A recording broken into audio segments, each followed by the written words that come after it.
आंजू उठणं पटकन आपल्याला पुऱ्या खायचं म्हणलं तुला ऐकू येतं का? तुला खोटं नको वाटू देऊ. आज आपला सोमवार उपास आहे ना. खीर पुऱ्या करायच्यात आपल्याला. उठ लवकर लवकर आवर. आज आपल्याला उपास आहे सोमवार.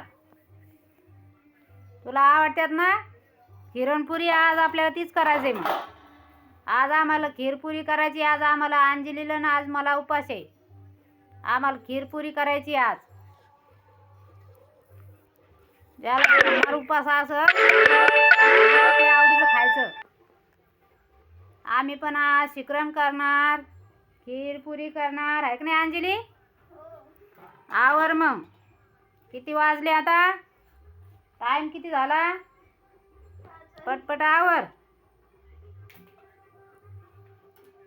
सुनील दादा जाईन गावात दूध आणि केळं आणायला. सुनील दादा दुकानात जाय, केळं आण, दूध आण. अरे केळं बाजारातून आण. सोमवार बाजार आहे आपल्या इथाचा अश्विन केळराजाचा. शिकरण करायचंय आपल्याला. आपल्या आवडीची खीर करायची आहे, पुऱ्या करायच्या आहे. लवकर लवकर स्वयंपाक करू. खीरपुरी करू. तुला आवडती ना? पण आवडती. चाल मग लवकर. चला चला लवकर तयारी करा स्वयंपाकाची.